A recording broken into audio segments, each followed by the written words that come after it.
El webinar, recuerden que dura 45 minutos a 1 hora.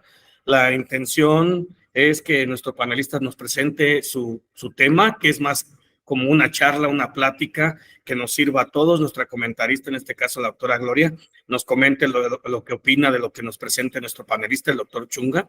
Y al final todas sus preguntas y respuestas se van a ir contestando conforme nos las vayan haciendo vía chat. Se las vamos a ir contestando al final.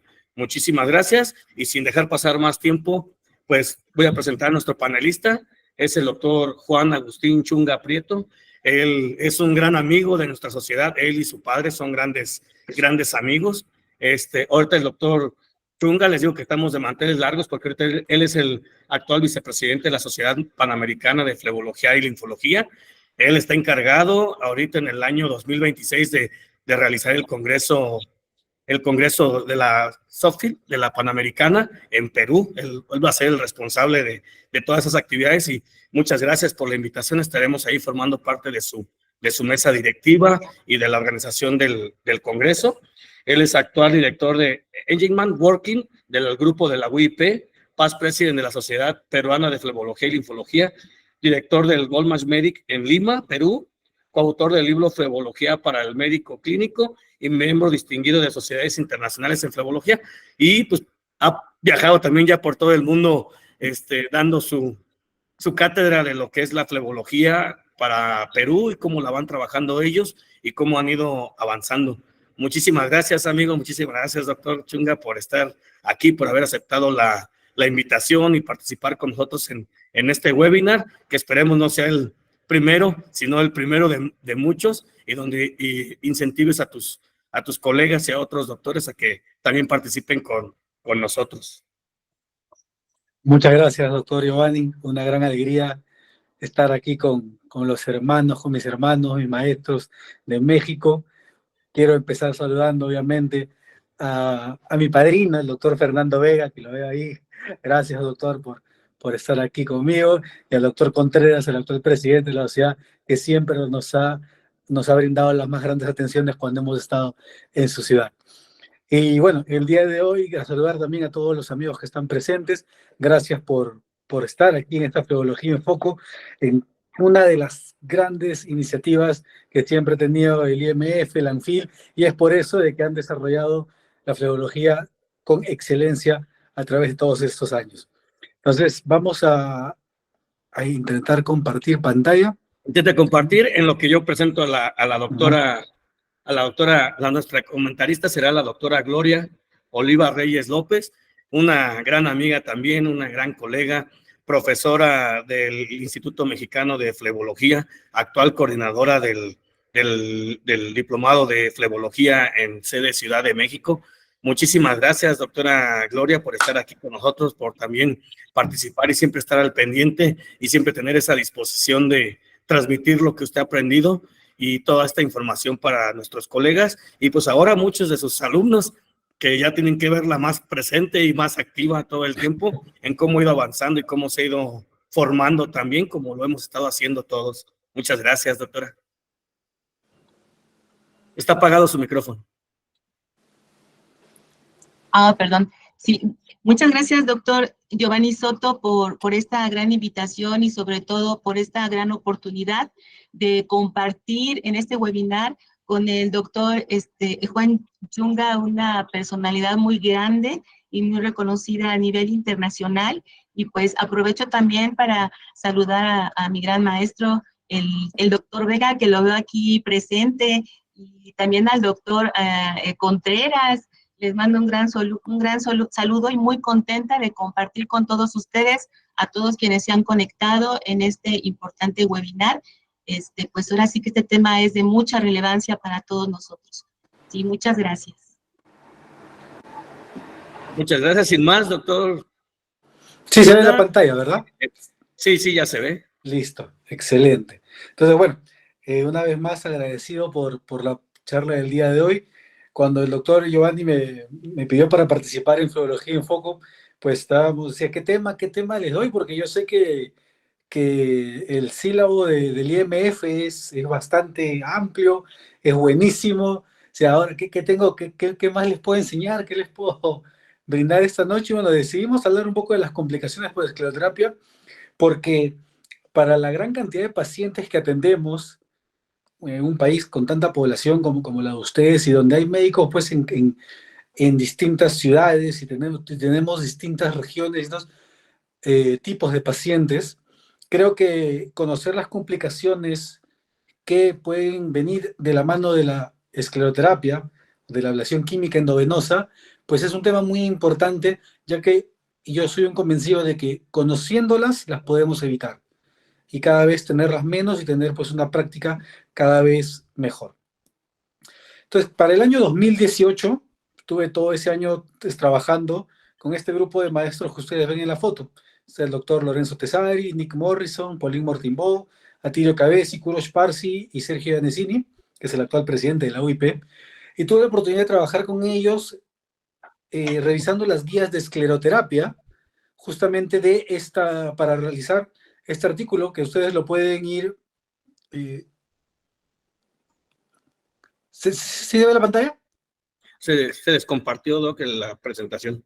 A ver, vamos a volver entonces, porque sí, alguien más estaba compartiendo. Vamos a probar otra vez, no hay ningún problema.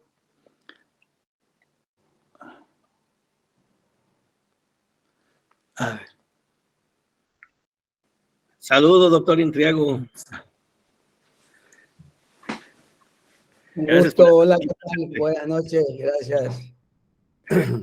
¿Cómo está, profe? ¿Qué tal? Bien, bien, reactivándome poco a poco.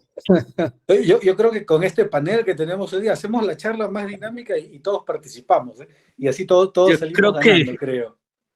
Salimos creciendo mucho, Doc. Ahorita sí, tenemos para cortar hilo, dicen en México. Exacto, entonces, bueno, me tocó revisar las guías de escleroterapia justamente con ellos y presentamos dentro de las salas las complicaciones. Pero primero les traigo un poco de la experiencia de ellos mismos. What do you think, after what we have heard the whole week, what do you think are the risk of doing sclerotherapy in our patients? Is there any big risk that to be concerned? Certainly there are risks that the patient needs to be aware of, up to and including death. That's possible. But the possibility that any of those serious complications will occur is extremely small. And the patient should also understand that their risks are very, very low, but you cannot eliminate all risk. Okay. What's your opinion about the side effects of sclerotherapy? They are harmful for the patient or not? Again, you know, like in good hands, the side effects are quite minimal. If the treatment is done properly, the side effects are not too high. For example, if you compare standard rate of DVT after surgery, unilateral stripping is about 5%, but you compare that with sclerotherapy, it's at 0.02%. So the rate of side effect is a lot less. But again, it needs good training and it needs good preparation and good understanding of the procedure. What do you think about the side effects? Are they very harmful or not for the patient? Well, there are some side effects which will happen pretty much with a lot of sclerotherapy treatment, like bruises. We have to tell the patient, you know, that after they get a treatment of sclerotherapy, they may bruise because we're injecting and then using needles. So there could be some redness after a treatment, which is a small side effect, a minor side effect. There could be also a little bit of swelling or discomfort. Now, these side effects, they, I will say, get alleviated within 3-4 days. They could be, unfortunately, some other side effects which are maybe considered major, but they are so rare that we have to tell patients, so when they decide they have the treatment, they choose because they know what can happen. But they are so rare that sometimes we don't even pay attention to them. But unfortunately, there are some major side effects that can occur, but I would say some of them are even in the order of 1 on 100,000 cases. So sclerotherapy is a treatment that is used worldwide. So every day there's thousands and thousands and thousands of treatments that are performed over the world. So, and the complications are very rare. Entonces yo creo que queda claro que la escleroterapia es un procedimiento muy seguro pero hay que estar correctamente entrenado. La primera tabla que presentamos fue de las complicaciones severas. Ustedes ven la descripción abajo, la última línea dice que donde estaba marcada la X, mencionan de que aparecía este efecto adverso, pero no es en el grado de evidencia. Y revisamos distintas guías de la India, Estados Unidos, el Reino Unido, Europa, Australia y también unas guías latinoamericanas de escleroterapia. Entonces nos hablan de anafilaxia, de necrosis grande de tejido, convulsiones, el stroke, el ataque isquémico transitorio, trombosis, embolismo pulmonar. Entonces, las guías europeas, que por ahí son las que tienen el nivel de evidencia más marcado, hablan en casi todas como casos muy alejados, isolated cases, que es lo que mencionan ellos.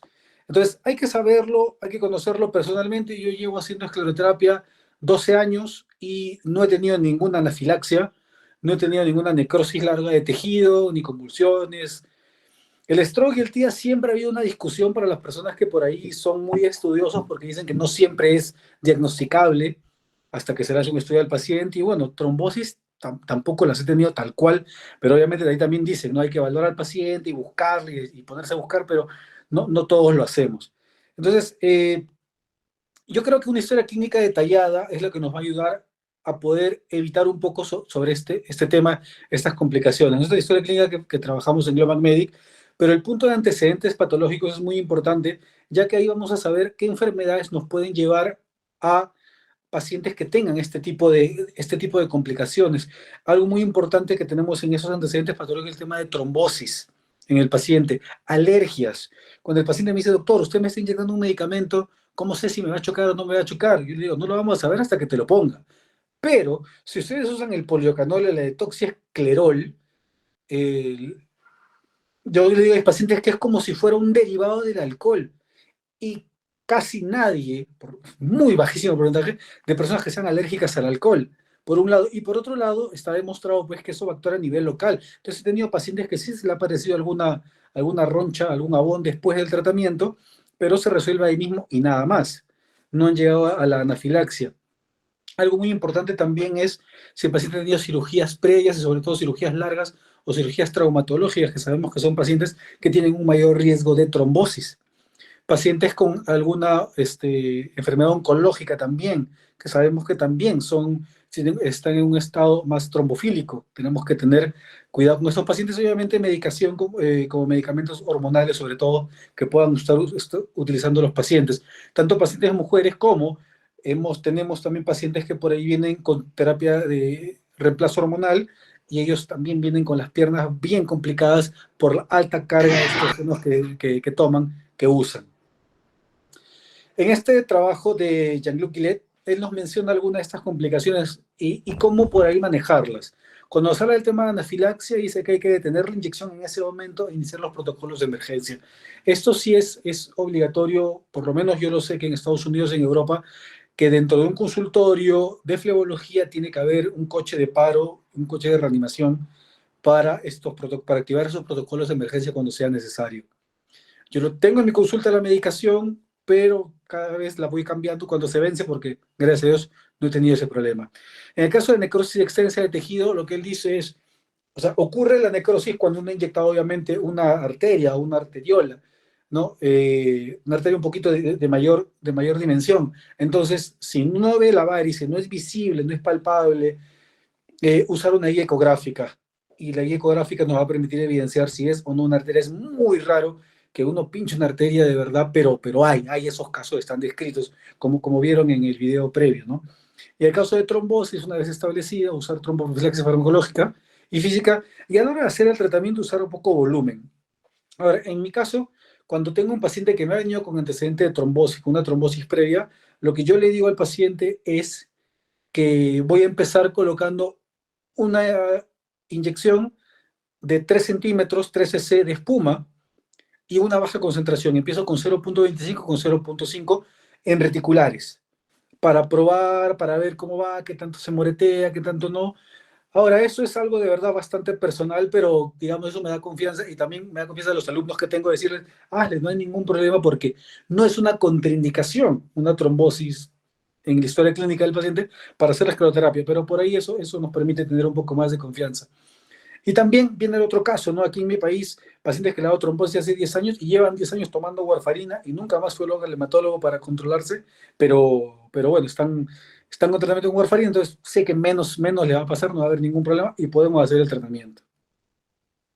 Luego las complicaciones benignas, si ustedes ven, son un poco más comunes.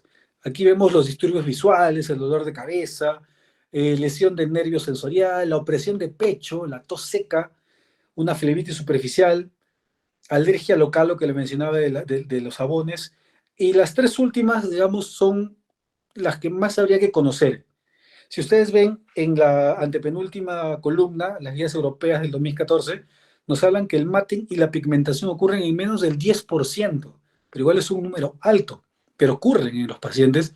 Y la necrosis de piel, la escara, la úlcera posescleroterapia, como se menciona en algunas bibliografías, son por ahí las que tenemos que tener en cuenta. Entonces, esto es lo que por ahí podemos conversar y discutir un poco más.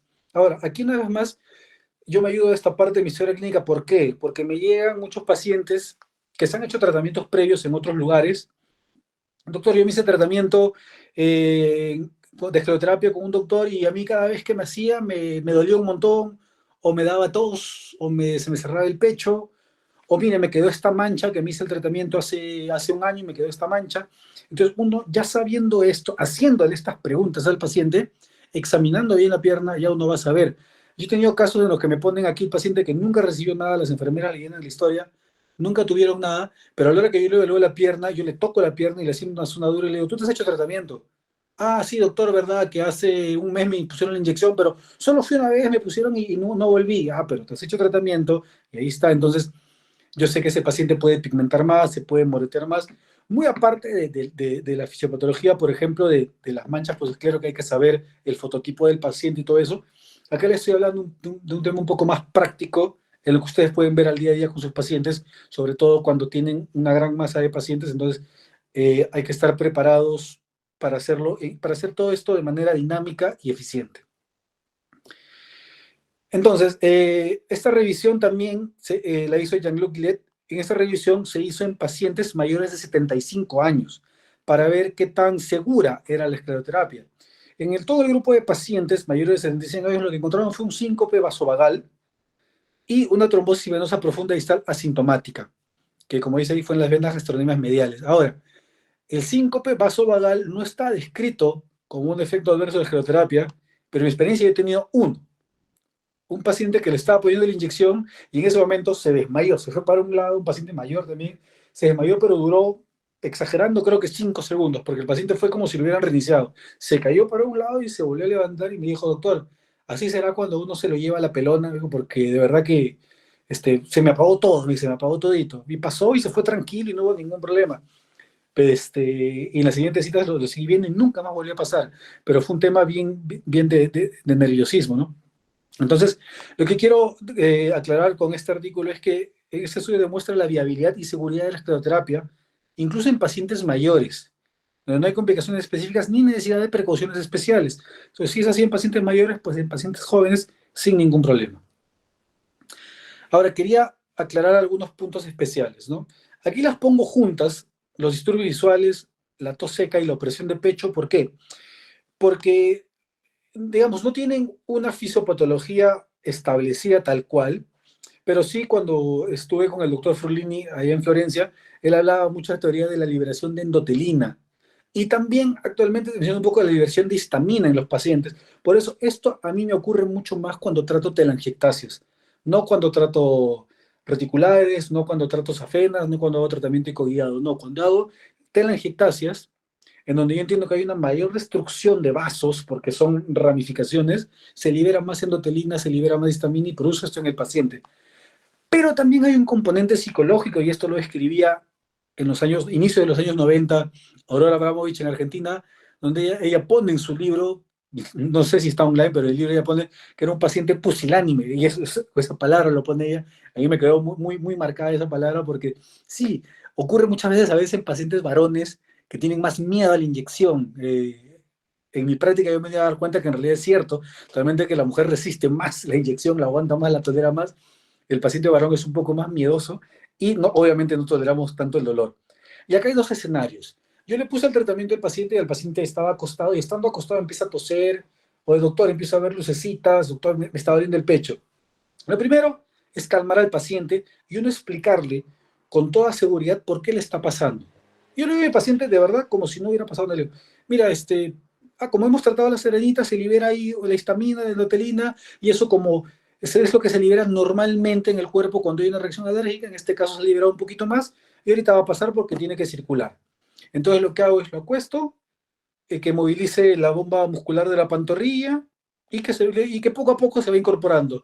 Te va sentando, luego párate y luego que empieza a caminar.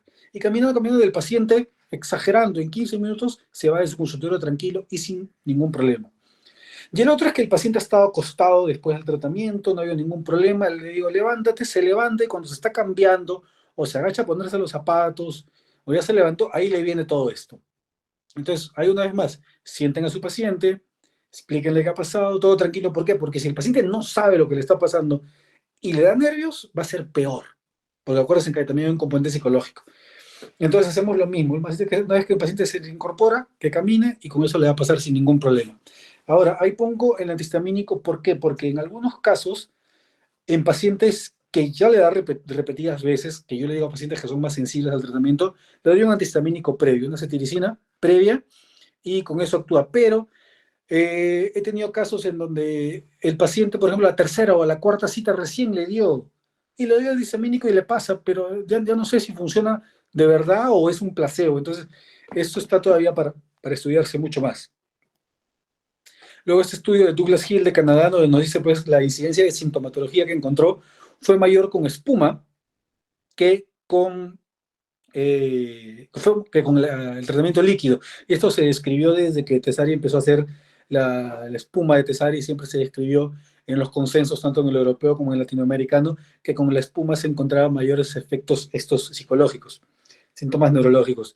También un historial de migraña con aura previo se asoció con mayor riesgo de síntomas neurológicos. Y eso es muy importante. En la historia clínica preguntan al paciente si tiene migrañas.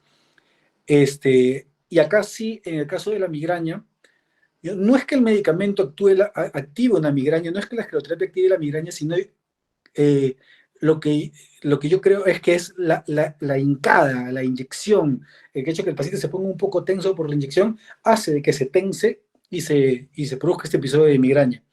Entonces hay que tener al paciente tranquilo, calmado. Los americanos te dicen que repose más, que lo hagas en un cuarto tranquilo solo para el paciente y que se quede reposando más rato y se vaya tranquilo. Y yo le digo a mis pacientes que por si acaso les pregunto, cuando te da la migraña, ¿qué tomas? Y me tomo tal medicación, ok, tráela por si acaso, porque si te empieza a dar, te la tomas y listo, y te vas tranquilo. Luego Douglas Hill nos dice que los eventos ocurrieron tanto en varices grandes como en varices pequeñas y que también tuvo eventos con escleroterapia líquida y la espuma de aire ambiente, pero que bueno, eso está para mí mucho para... Depende de la experiencia de cada uno, el medicamento también que usemos, ¿no? Luego, volviendo a las guías europeas, que nos dice que pigmentación, las complicaciones neurológicas y la necrosis de piel. En cuanto a la pigmentación, lo principal y lo más importante es hacer la trombectomía a tiempo. Y en segundo lugar, si es que han hecho por ahí, si es que tienen la posibilidad de hacer la evaluación ecográfica, revisar si no hay un punto de fuga que haya quedado abierto.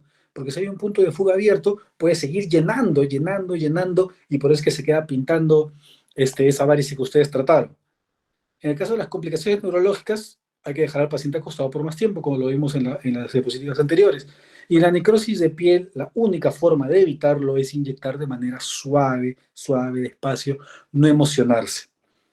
Ya que hablamos de la necrosis de piel, que es causada por el ingreso del esclerosante al lado arteriolar, es muy difícil, no sé si aquí alguien del panel puede decir, cómo evitarlas, porque sería cosa de evaluar en el paciente dónde hay un shunt vénula arteriola, y eso es muy difícil. En realidad, creo que no existe ningún aparato que lo pueda diagnosticar. Y si ustedes entran a cualquier charla, webinar, congreso, los grandes maestros que realizan la escleroterapia tienen necrosis de piel porque la hacen y porque es parte de la escleroterapia y cada vez hay que tener más cuidado. ¿Qué es lo que pasa al momento de la inyección? Tienen que darse cuenta de que el paciente no le duela y no hay una palidez en el área al momento de la inyección. Y ojo, esto es muy importante cuando inyectan en telangiectasia en zona cerca del pie, decirle al paciente si le duele o no, porque a veces ha habido casos en los que el paciente dice, no, doctor, yo aguanté el dolor porque quería que me cure. No debe doler. Solo se debe sentir la hincadita y nada más, no se debe sentir nada más. Entonces, ¿qué es lo primero que hacemos cuando vemos que como digo, hubo dolor o hubo palidez en el área en el momento del tratamiento? Y personalmente yo lo hago en todos los pacientes que trato de telangiectasias. Le explico los signos de alarma. Yo le digo, si usted llega a su casa ahora o mañana y le quema, le arde, le duele más de la cuenta, se pone muy oscuro o negro, ahí mismo viene el día siguiente a la consulta. Tengo que verlo nuevamente o se comunica conmigo, porque esos son signos de alarma de que se puede hacer una úlcera post-escleroterapia, una necrosis de piel. Y mientras más pronto la tratemos, más rápido se va a controlar. Luego, el uso de corticoides sistémicos mientras llega al consultorio. Puede ser prednisona de 20 miligramos o más, aplicación de hielo local y analgesia también para que baje el dolor. También vía oral y también local con algún antiinflamatorio tópico. Cuando ya vuelve a su consulta, inyección sublesional de un corticoide más un agente anestésico. Que nosotros usamos la triamcinolona, lo aplicamos según el tamaño, calculamos, y se aplica sublesional. Cuando vemos, por ejemplo, está la lesión de arriba en el tobillo, ahí abajito lo aplicamos. Una vez que ya se hizo la herida, hay que tratar la herida como una úlcera arterial. Entonces, ¿qué tenemos que hacer? Promover la angiogénesis. Podemos usar la pentoxifilina como medicamento, ozonoterapia, magnetoterapia, el uso también ya aquí de apósitos especiales que ayuden a que eso crezca. Pero yo lo que le explico a mi paciente que es lo siguiente. Esta necrosis de piel tiene una subida y una bajada. Los primeros días tenemos que evitar que apagar el incendio. Se sigue destruyendo adentro porque la arteria le sigue destruyendo, duele. Ustedes la tocan y le duele. Mientras le duela, aplicamos el corticoide. Yo a los pacientes los controlo una vez que vinieron, luego los cito a las 48 horas y luego los vuelvo a citar a las 48 horas después, hasta que el paciente me dice, ya no me duele, doctor, y ya veo que no está tan roja, como ven en la imagen de arriba. Ya no está tan roja, tiene que irse ese rojo, tiene que bajar. Cuando ya pasó eso, yo le digo, ok, ahora tenemos que promover la angiogénesis, que crezca otra vez ese tejido. Entonces ahí ya usamos todo lo que les mencionaba, pero muy importante en eso es la relación médico-paciente, que el paciente, yo le digo a los pacientes, no te preocupes porque esto está descrito en el tratamiento, está descrito en el consentimiento informado y nosotros nos vamos a hacer cargo. Y el paciente va a la consulta y va, y ya tengo un área aparte que maneja esto junto con el área de úlceras, entonces que maneja a estos pacientes y los ayuda a que se recupere, y hay que ya usar también otro tipo de asistencia acá, tal vez dermatológica, para que no quede cicatriz y los daños sean los menos posibles para el paciente. Finalmente, comentarles del matting. Encontré este trabajo del doctor Igarzábal de Argentina, en donde nos sabe que el matting es una reconocida complicación en el 15 a 20% de los pacientes tratados por escleroterapia. No hay un mecanismo exacto que esté dilucidado, pero se atribuye a la inflamación reactiva y o mecanismos angiogénicos. Y también un factor hormonal aparte, pero eso es porque se inflamó mucho o porque dejamos vasos libres y hay angiogénesis en esos casos. Entonces hay que explicarle al paciente esto, y lo que dice acá también es importante, explicarle que dicho proceso usualmente resuelve en 3 a 12 meses. El paciente puede tener la pierna inflamada con estas venitas rojitas molestas hasta 12 meses. Y hay que tener claro esto con nuestros pacientes. ¿Qué nos recomienda el doctor Igarzábal? Utilizar mínima concentración de agente esclerosante. ¿Por qué? Porque también se vio de que si yo trato una telangiectasia con 1%, hay más riesgo de esto, porque es la respuesta inflamatoria. Háganlo con la menor concentración posible. Según el doctor Ronald Bush de Miami, él dice que para telangiectasia se usa 0.3%. Yo uso 0.25%, y ahora también hay que definir líquido o burbujas grandes, ¿no? Eso lo tenemos que ver. Limitar las zonas a tratar a 2 centímetros como máximo, no tratar mucho. Utilizar baja presión en la inyección. Si el paciente toma anticonceptivos, que no toma. Y algo muy importante es, tienen que eliminar todos los reflujos que están en la zona de telangiectasias, porque la telangiectasia no viene sola. Hay una reticular por acá arriba, hay una por abajo, hay otro nutriente por acá. Traten eso primero, porque si ustedes dejan uno libre, se va a llenar y eso le va a producirse el matting. Finalmente, la escleroterapia es la técnica más segura, se debe estar correctamente entrenado para realizarla, así que vayan a sus clases en el IMF porque ahí van a aprender a hacerla correctamente. Sí, y también bienvenidos a Perú también cuando quieran.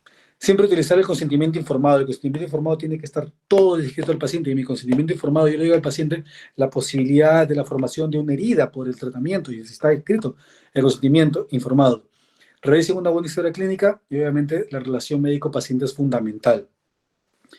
Para cerrar, invitarlos, saben que toda Latinoamérica está unida el próximo año para este Congreso Mundial de la OIP del 8 al 11 de octubre del 2025, y en el 2026 los esperamos a todos en Perú para el 22º Congreso Panamericano de Flebología y Linfología. Así que muchas gracias por su atención. Ahí tienen las redes sociales para escribirnos, el correo, y tienen mi WhatsApp también, así que con todo gusto para compartir con todos ustedes. Muchísimas gracias, amigo. Muchísimas gracias. En verdad nos dejas pasmados por... Creo que a todos nos ha pasado, todo lo que nos has dicho, a todos nos ha pasado, para empezar. Pero lo segundo, la forma en cómo nos lo llevas y nos lo transmites. Y eso de que nos mandes artículos donde, ¿sabes qué? No lo digo yo. Se ha dicho, se ha investigado y se ha comprobado que por eso es, y esto es lo mejor que se está manejando. Es algo invaluable, amigo, invaluable. Muchas gracias. Y doctora Gloria, le damos su espacio. ¿Qué opina? ¿Qué comentarios puede hacer? Ahorita, como les recuerdo, la doctora Gloria es la coordinadora del diplomado de flebología en Ciudad de México. Muchas gracias. A la gente que está, ya saben, cualquier pregunta pueden hacerla vía chat y le iremos contestando.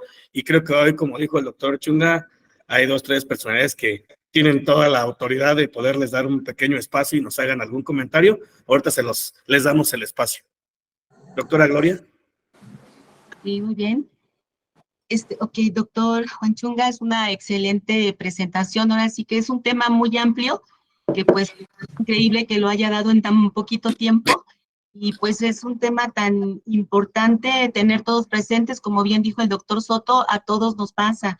Y pues yo nada más me queda a mí recalcar, me quedo con de todo lo que comentó, finalmente que la historia clínica es fundamental y es sí muy, muy importante. Ahora sí que es la clave principal para poder determinar si está contraindicado o no la aplicación de escleroterapia, para comenzar, tomando en cuenta si es un paciente oncológico, si tiene cirugías previas, etcétera, ¿verdad? Y pues tomar en cuenta si el paciente tiene alergia, si es alérgico a algún medicamento, otro tipo de situaciones, y finalmente pues la edad, etcétera. Finalmente, ya entrando a las complicaciones, pues sí, lo que yo he visto por acá en mi experiencia es muy frecuente lo que es, bueno, la pigmentación, incluso también con los alumnos que les llega a suceder, pues finalmente, y es lo que más les causa preocupación, y pues ahora aquí pues se tocaron los puntos que es muy importante en la relación médico-paciente, siempre informarle todas las complicaciones que se pueden presentar, y sí, el consentimiento informado, donde él esté prácticamente convencido de lo que se va a hacer y bien informado de todos los riesgos que se corren. Y finalmente, la relación médico-paciente, como decía, fomentar siempre esa confianza al paciente, de que está bien controlado, esa seguridad de nosotros, como médicos, teniendo muy presentes el conocimiento de todas las complicaciones que se puedan llegar a presentar y saber manejarlas bien. Se comentaron más lo que es esas complicaciones severas como la anafilaxia, pero pues sí pueden llegar a haber casos de muerte, pero esa es extremadamente pequeña la posibilidad, pero siempre aplicando una cantidad adecuada del esclerosante, que no se extravase, no excedernos en la dosificación. Vamos a evitar muchas de las complicaciones que se puedan presentar. Y otros de los que más frecuentes se presentan son esos síntomas neurovegetativos que pueden ser desde náuseas, vómito, mareos, taquicardia, lipotimia, sudoración, hasta a maurosis, que ya comentó, de pues, trastornos visuales, pero finalmente la mayoría pues son transitorios, siempre calmar al paciente. Y pues muy importante todos esos datos y aportaciones tan importantes de acostar al paciente, que bombee la bomba muscular, flexionando los tobillos. Como digo, es muy extenso todo este tema, y tan importante que finalmente se va a ir recuperando. Y en las telangiectasias, pues no confiarnos. Bueno, pues aquí se habló de polidocanol en concentraciones muy bajitas y que siempre se debe de aplicar de una manera muy lenta. Por acá en México se habla mucho de la glicerina para cuestión estética en telangiectasias, pero pues siempre tenemos que comenzar por eliminar la nutricia, no irnos directamente con las ramitas, ¿no? Tenemos que ir desde el tronco pues del árbol. Y pues siempre que sea necesario, sí apoyarnos con algún estudio de ultrasonido, por ejemplo, cuando hay alguna perforante que esté insuficiente y esté generando que finalmente no tengamos mucho éxito, pues ver un poquito más a fondo. Quienes no, pues ya usan el ultrasonido, pues utilizarlo, y quienes no, pues solicitarlo y mandarlos a un ultrasonido para poder complementar ese diagnóstico y un mejor manejo. Y finalmente, pues el matting, que luego se nos puede llegar a presentar como una consecuencia de que no se aplicó adecuadamente la escleroterapia y ese vaso no se cerró completamente, se anda recanalizando y finalmente quedaron algunas afluentes o ramitas sin esclerosar. Entonces sí, también puede favorecer más el matting. Y bueno, pues hay otras, aparte de la necrosis, que pues me quedó muy claro utilizar la pentoxifilina para poder en esa necrosis favorecer una mejor oxigenación, tratarlo como si fuera una úlcera arterial. Pues definitivamente, pues hay algunos shunt arteriovenosos y que finalmente nos podemos confiar y pues yo he visto que es mucho más frecuente sobre la pierna en la cara anterior, a nivel de los bordes del hueso tibial. Yo he notado que en esas zonas, cuando son algunas telangiectasias, llega a correr el riesgo de desarrollarse alguna necrosis, que pues yo trato de evitarla y mejor abordar desde otros ángulos más alejados. Y bueno, pues finalmente bien preparados y con en la flebología y teniendo esos conocimientos que todos necesitamos, como todas esas aportaciones que nos dio doctor Chunga, son excelentes para poder evitar complicaciones y evitarnos sustos. Porque cuando no lo conocemos bien y no lo sabemos manejar, tenemos un susto que luego no sabemos qué hacer y ahí es donde la regamos. Y siempre tener presente ese carro rojo, que luego los pacientes cuando llegan a ver al médico inseguro se asusten. Dije, yo no regreso, aunque sea transitorio, y la sintomatología que se desarrolló, pero finalmente se le causa una inseguridad, y pues no, es muy importante esa relación médico-paciente, siempre calmarlo, generar un buen ambiente, ganarnos su confianza y decirles que es normal y poco a poquito se va a ir resolviendo. Y finalmente, con esa historia clínica y esa relación médico-paciente es muy importante para que nos vaya muy bien y tengamos mucho mayor éxito en nuestros tratamientos.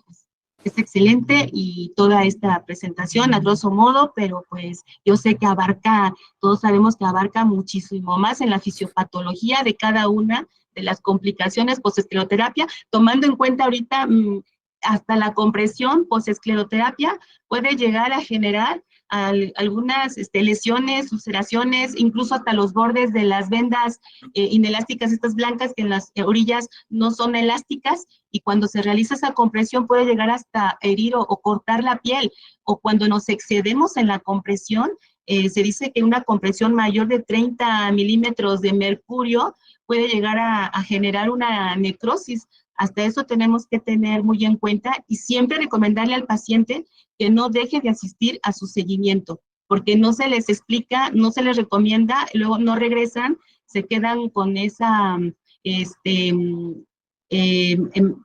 pigmentación e incluso algún trombo posesclero, y que bueno, llega unas pigmentaciones tremendas. Y sí, siempre tener en cuenta el fototipo de piel. Pues está excelente, doctor. Muchas gracias, doctora. Gracias por sus aportaciones. Y al final, desde lo que se trata este tipo de webinar, de contar nuestras experiencias, lo que hemos visto.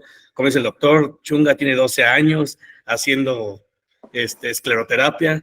Entonces, si nos vamos sumando y decimos unos, yo ya tengo 9 años, otros tienen 10, otros tienen 15, otros tienen 20 años. Y entonces es donde vamos adquiriendo toda esta experiencia y vamos viendo las complicaciones.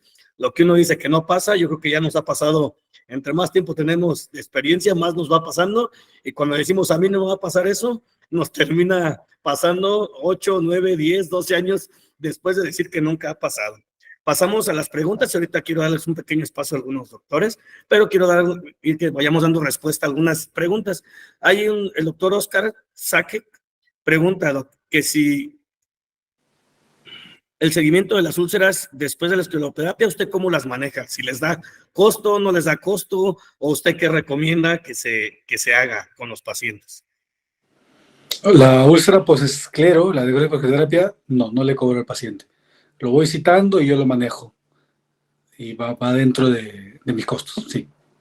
Ok. Otra pregunta que nos hacen es, ¿a qué concentraciones de esclerosante han visto que presentan pacientes complicaciones de tos o algunas de las mínimas complicaciones que presentan?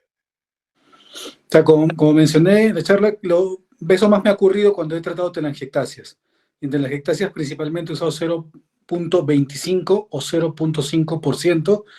Casi siempre uso espuma, en esas telangiectasias uso espuma gruesa, o sea, menos batidas. Pero sí, con esas concentraciones es que me ha pasado.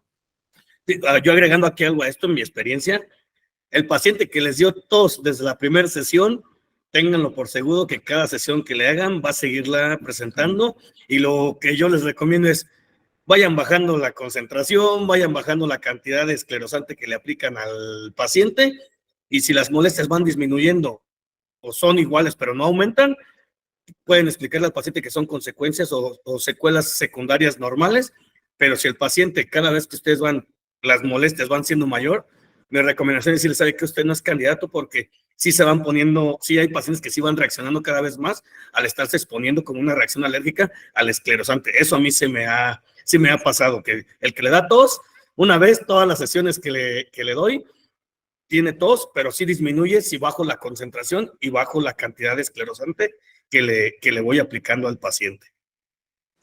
¿Diga, doctora? Doctor, incluso a mí he tenido algunas experiencias de algunos pacientes que alguna de esas síntomas neurovegetativos no son inmediatos. Me han dicho que cuando regresan a su siguiente sesión, que ya cuando van camino a casa, llegan a sentirse mareados, pero se les quita. Pero dicen, yo sé que se me quita y vengo por mi siguiente sesión. Y digo, pero se va a marear. No me importa, yo quiero mi sesión, yo sé que... Pero eso también tenemos que tomarlo en cuenta, como dijo el doctor Chunga en su historia clínica, y si se le explica al paciente todos los síntomas que puede presentar, el paciente lo acepta. Ya sabe usted mi historia, que tengo de una paciente que se quedó completamente ciega después de un tratamiento de escleroterapia que le hice. Toda la paciente se fue de mi consultorio, a mí no me dijo nada y a la siguiente sesión regresó, se los digo rápido, y llegó y me dijo, ay doctor, sí me pasó lo que me dijo. Le dije, ¿qué le pasó, señora? Pues, ¿qué cree que sí? Me salí de su consultorio, llegué a la esquina, ¿y qué cree? Que en verdad ya no vi nada, me quedé completamente ciega, no vi, me abracé del poste de la esquina, me esperé como 2 horas a que empecé a ver, le hablé a mi comadre, no sé quién le habló, llegó por mí, me llegó a la casa, pero yo dije, es normal, porque el doctor me dijo que a veces hasta eso llegaba a pasar. Yo dije, ay caray, qué bueno que no vino, si no me hubiera sacado un susto a mí, que no se regresó al instante, pero son cosas que pasan, a lo que voy. Si se les explica bien al paciente todas las secuelas que pueden tener, sí las logran entender y asimilar. Pregunta a otro paciente que ¿qué es lo que mejor recomiendan para el manejo del matting?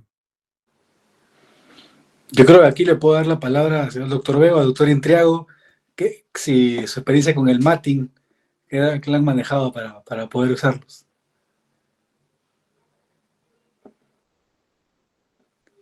¿Está, doctor Intriago?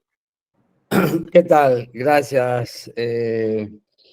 Sí, mira, es verdad lo que has comentado, Juan. Te felicito por la presentación. Realmente has hecho un resumen de todas las complicaciones, de un grupo de complicaciones que pueden aparecer, pero es importante que los estudiantes que están acá del IMF lo sepan también, de que a pesar de que uno lleva más de 25 años haciendo escleroterapia, cada vez que uno lo hace y se enfrenta a un nuevo paciente, uno ve mucho más riesgo que cuando uno está comenzando. No hay que minimizar la técnica de la escleroterapia, ni tampoco que le tengan miedo, pero sí hay que tener muchos recaudo al hacer este tratamiento y tener todos los cuidados necesarios porque se va a presentar en algún momento de sus prácticas. Así que es importante que todo lo que están escuchando, los consejos de los que ya llevan más años haciendo y de las investigaciones que cada día se van publicando, de la experiencia de muchos o de los estudios multicéntricos publicados en estas revistas indexadas, que todas las tienen al alcance, es importante tenerlos presentes. Y es así, antes de hablar del matting, que yo sí he tenido algunas complicaciones y es por eso que cada vez me asusto más y cada vez lo hago. He tenido accidentes isquémicos transitorios, he tenido un caso de una TBP y recientemente tuve un caso de que a pesar de que se le hace una historia exhaustiva, ya, por las licenciadas, y yo igual la superviso, y en la primera consulta chequeo, repregunto, el paciente no me dio un dato importante. Terminando de hacerle la escleroterapia, yo estaba con una pequeña rinitis y me empezó a fastidiar, le digo, denme un antialérgico y la paciente me dice, doctor, yo también quiero uno. ¿Qué pasó? Me dice, doc, ya me está dando, me empecé con la tos, en ese momento, con la tos, me siento que los labios se me están adormeciendo, y usted es alérgica, veo su historial en la iPad, me dice, no, me está pasando, es que no le comenté ni a la enfermera ni a usted que yo hace 1 mes y medio me cambié de doctor porque me dio un cuadro de alergia. Entonces, o sea, el paciente que omite algo tan importante que si no teníamos, bueno, gracias a Dios, yo sí tengo las medidas, como tengo quirófano, tengo ahí, tengo las drogas y pudimos después de 40 minutos y hasta el día siguiente le hice el seguimiento, persistía con su tos, un poco de dificultad respiratoria, le solicitamos que sea vista por el neumólogo mío de confianza y bueno, pudo revertirse y siguió, pero es una paciente que de hecho tiene pendiente el resto de los tratamientos y le dije, y vamos a optar por hacerle láser, ¿verdad? Porque es una paciente que nosotros en este caso teníamos el polidocanol, que es la droga que tenemos acá, y tengo también, ahora que me llegó glicerina, que quiero ver si también hace alergia. Pero todos estos pacientes, tú tienes que tener ese cuidado de repreguntar al paciente, porque muchas veces te omiten porque quieren que le hagan el tratamiento. Y eso, que yo tomo todos los cuidados necesarios, tengo una historia muy larga y exhaustiva preguntando todos los detalles, aún así no estamos exentos que por una omisión del paciente, ya, te hayas pegado un buen susto en tu consultorio y teniendo pacientes afuera. Obviamente que va a decir, me va a dar lo mismo, ¿ya? Pero bueno, fue controlada a tiempo. Eso por un lado. Bueno, migrañas ya se habló, que sí las hay, las escaras que lo explicaste bien, y pigmentaciones, que también es otra de las complicaciones que se ven en la experiencia a diario, aún tomando todos los recaudos, sobre todo cuando hay abuso en la cantidad de espuma en estas telangiectasias. Volviendo al matting, es una también de las complicaciones que nos tenemos a lo largo de los tratamientos a los pacientes, no estamos exentos, hay que minimizar en cuanto a la concentración, en cuanto a la presión de la jeringa que ejercemos nuestro pulgar sobre el émbolo para disminuir la presión. Yo lo que hago ahora son micropunciones de pasada con el pulgar, mando pequeñas minidosis y voy viendo que si ya estás barriendo, voy parando la escleroterapia y cambiando de zona, no abarcar en la misma zona, obviamente.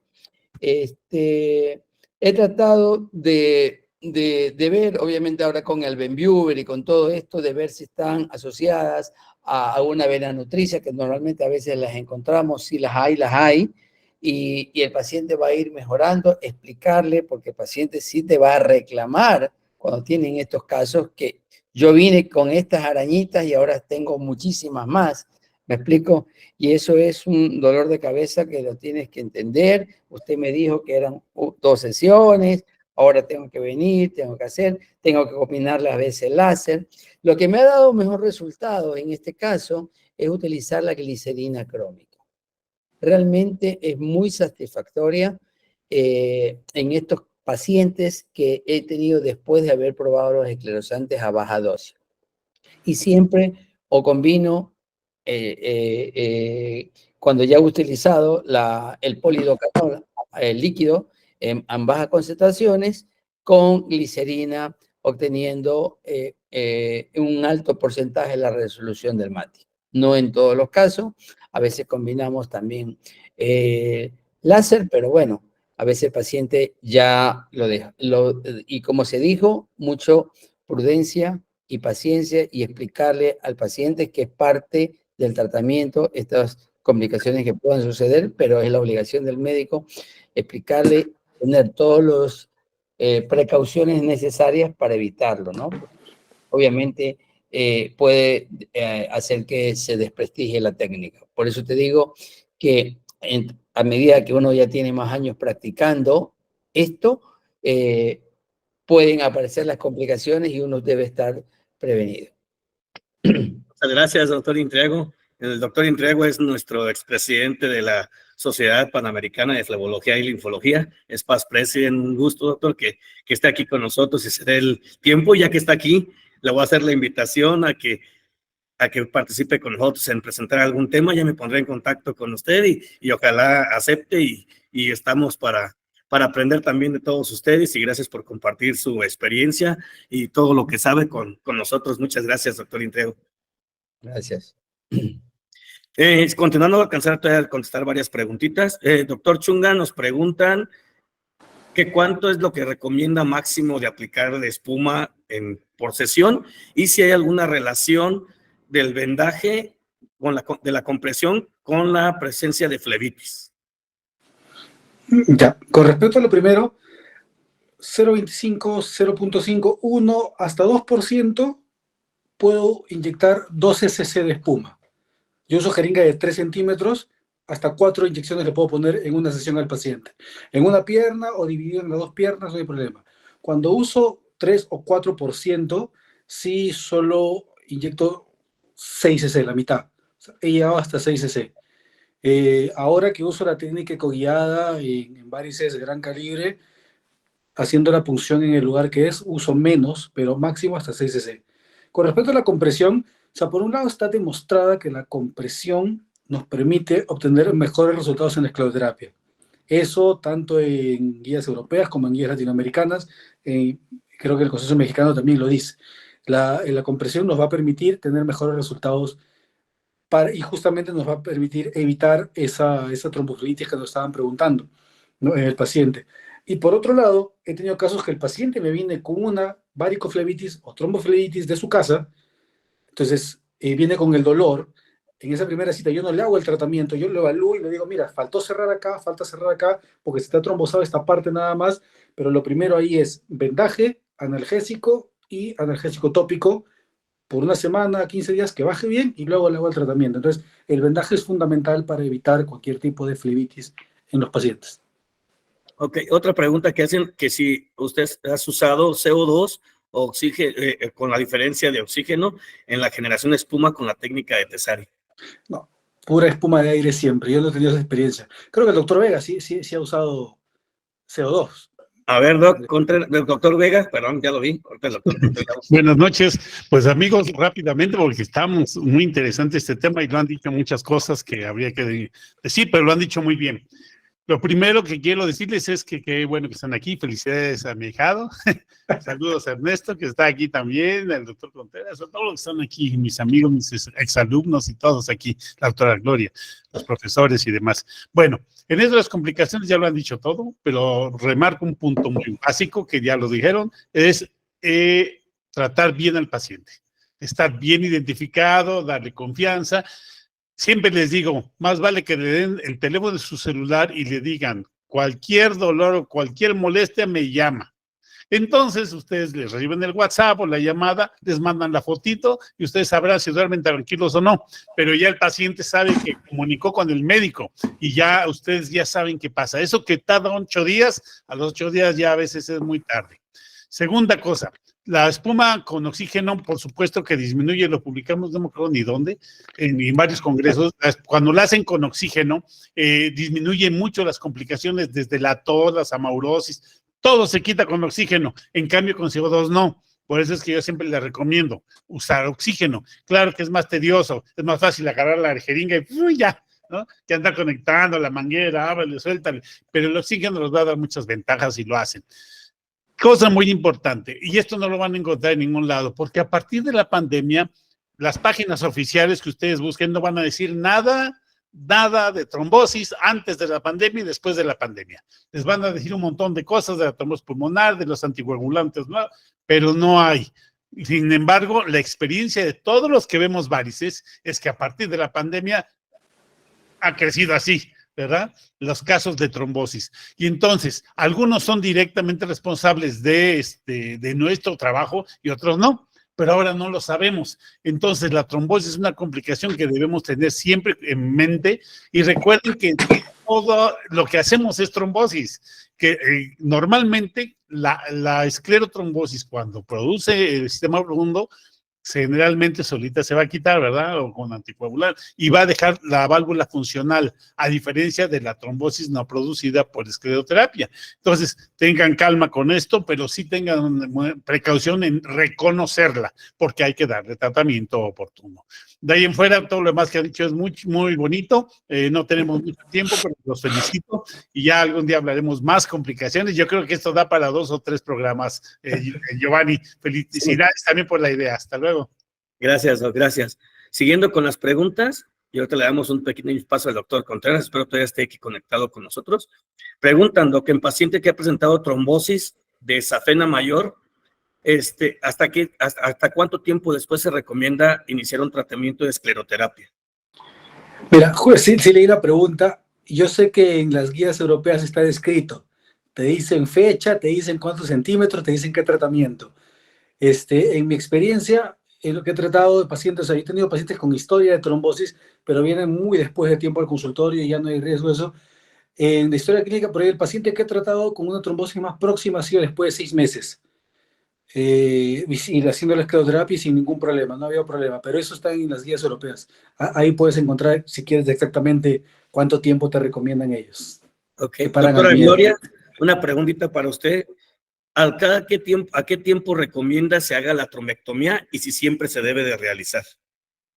La trombectomía, después de que hacemos una escleroterapia, se tiene que hacer a tiempo. Yo normalmente los cito a los 8 días, a más tardar, y si veo que ya tiene allí un trombito, inmediatamente le hago la trombectomía precisamente para evitar una hiperpigmentación. Y siempre le hago la recomendación al paciente que si se le llega a hacer, siempre le digo una bolita durita, etcétera, y más cuando es un paciente en cuestión estética, que no deje de venir y que no se quede con eso, que no le va a pasar absolutamente nada, que es normal y que se puede resolver. Y sobre todo en los pacientes con un fototipo de piel 3 o 4, que son muy morenitas, es a las que más, antes de iniciar, siempre les hago esa advertencia porque su piel tiende a pigmentar muy fácilmente y les digo que son mucho más delicadas. Pero en promedio, yo los cito a los 8 días, a más tardar 15 días, porque hay pacientes que luego me llegan de otro lado después de un mes y ya está muy pigmentado y pues ya tarda muchísimo más para que se pueda resolver. Ok, muchas gracias, doctora. Hay otra pregunta, bueno, ahorita dan su aportación y yo doy la mía. Dice que si usando polidocanol al 0.25% para tratar telangiectasias, ¿cuál es el intervalo entre una sesión y otra? Me imagino que se refiere a si no se ha cerrado esa zona o no se han quitado esas pequeñas varices o telangiectasias, ¿a qué tiempo se vuelve a dar otra sesión en esa misma zona? Doctor. Bueno, como dijo la doctora, yo también a los pacientes los cito a la semana. Y a la semana vuelvo a ver y a tratar. Ahora, en el caso de telangiectasias hay que ver la inflamación. hay que ver qué tanto se ha inflamado esa zona para ver si la vamos a tocar o no, porque recuerden que la inflamación es algo que tiene que ver con el matting. Ahora, como un punto aparte, en diciembre del año pasado estuve con el doctor Rabe, pues estuvimos en Riga, en el curso que hace el doctor Ulrich Maurits, allá en Riga, en Letonia. Yo veía que agarraban un muslo, una pierna de persona blanca, obviamente estamos hablando de allá, le ponía como 4 o 5 inyecciones de polidocanol en el muslo y decía, y de aquí yo la vuelvo a ver en 3 meses esta paciente. Como que, ¿cómo? Yo decía, ¿pero por qué? O sea, y es porque él decía que ya lo había borrado, que no iba a haber mucha inflamación porque inyectaba despacio, bajas concentraciones y después lo controlaba. Y es como que esa es la manera en la que ellos manejan esa escleroterapia de telangiectasias en el caso estético, porque saben que tiene que esperar a que baje la inflamación para poder retratar, porque a veces uno lo cita tan seguido y quiere seguir retratando, no, que voy a borrar esta, que voy a borrar esta, bórrenme de acá, no.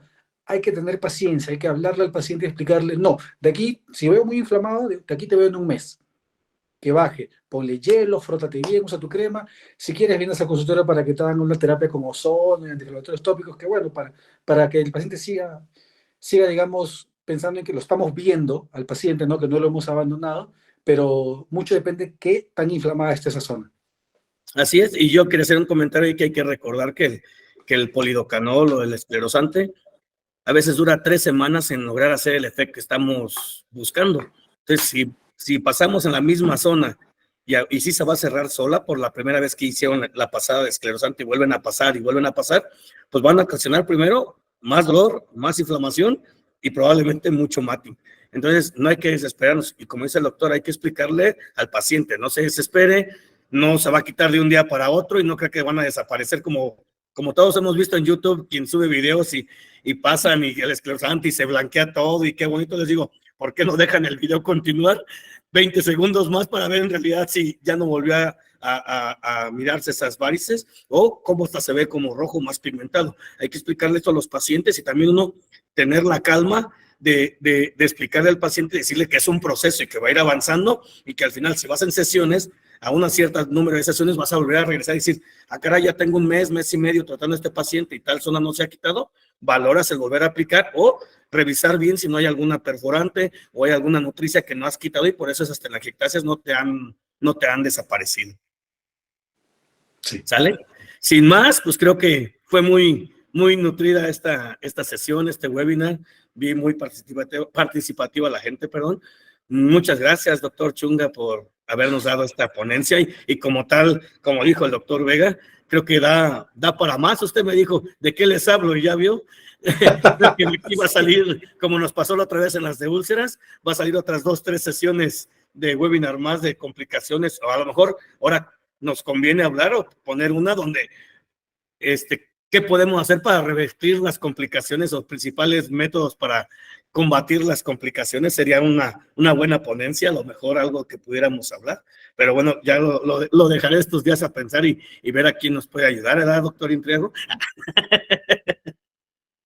Y poderlo hacer. Entonces, sin más, te agradezco, doctora Gloria, a todo el foro, al doctor Intriago, al doctor Vega, a todos los que están conectados de Perú, de Bolivia, de todas las ciudades hermanas que están aquí con nosotros. Sin antes de dar por terminado, le doy unos minutos, doctor Chunga, ¿cómo te sentiste?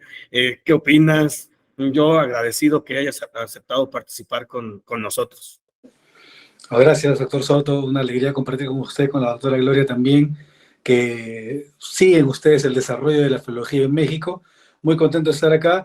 Ahí he visto en el chat que quieren la presentación, eso con todo gusto. Tienen mi correo, tienen mi teléfono, me pueden escribir sin ningún problema, o se lo piden a cualquiera de sus maestros, creo que tienen mis datos, y se las puedo mandar sin ningún problema, y los artículos también los tengo ahí en la computadora.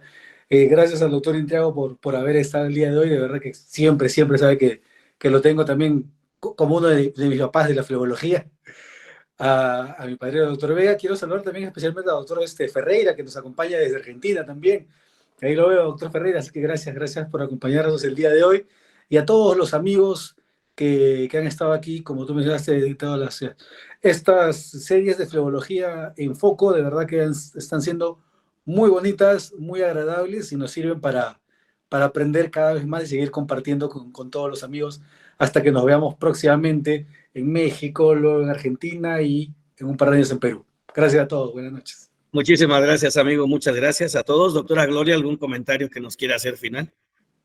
Sí, como no, pues es un placer muy grande para mí haber compartido en este webinar con el doctor Juan Chunga, y pues ver a nuestros grandes profesores, el doctor Vega, el doctor Contreras, que no sé si contiene grandes personalidades, como el doctor Intriago, que lo he estado conociendo en línea, no he tenido el gusto de conocerlo personalmente, y pues haber estado con todos los participantes que se han conectado, que veo que sí fue grandecita. Muchas gracias, doctor Soto, le agradezco mucho y esta gran idea y ese gran entusiasmo que tiene para hacer todos estos webinars, y espero que todo esto haya sido una gran aportación en una actualización para todos y en la preparación y crecimiento profesional, y un gusto haber formado parte de este webinar. Muchas gracias. Pues sin más, les agradezco a todos nuestros colegas. La verdad estoy contento, creo que nos sentimos orgullosos de ver de tantos países estén conectados: Perú, Colombia, Argentina, Ecuador. No, la verdad es un placer y ojalá sigan estando con nosotros, y estamos abiertos. Honduras, mira, estamos abiertos a que también si quieren participar con nosotros, si tienen algo que comentar, porque a veces no conocemos a todas las sociedades, o si tienen sociedades en sus países. El Salvador, la verdad, muchas gracias, contáctense con nosotros si en algún momento ustedes tienen algo de interés que quisieran presentar en nuestro webinar. Nosotros estamos completamente abiertos a nosotros como mexicanos darles lo que aprendemos y lo que vemos día a día, y también estamos abiertos a aceptar todo lo que están haciendo en otros países. Y hoy en día creo que estas herramientas tecnológicas, lo que nos trajo la pandemia, nos dejó también mucha enseñanza, y tener esta conexión y podernos conectar entre todos y poder tener estas alianzas. Muchísimas gracias. Sin antes de retirarnos, los invito a que participen en nuestro congreso que tendremos en León. Ya les pasamos la información hace rato. Quien tenga interés de participar, aún están a tiempo de inscribirse, y los esperamos por acá y con todo lo que sigue. Y creo, doctor Chunga, que este tema nos va a dar para más. Nos va a dar para más y tenemos que darle continuidad. Y así ha sido estos webinars, que pareciera que no los tenemos planeado, pero todo se va dando poco a poco, y cada tema nos va dando para hablar de más y dar la enseñanza y la experiencia a todos los que se conectan con nosotros. Muchísimas gracias, les agradezco su participación, su tiempo, y nos vemos la próxima. Nos vemos en el mes de octubre, primero en el Congreso en México, quien pueda asistir, y semanita después estaremos con nuestro webinar, porque no paramos con los webinars. Estos también siguen. Muchísimas gracias a todos y buenas noches. Buenas noches, amigos. Gracias. Fernando, adiós. Doctor Soto, gracias. Gracias.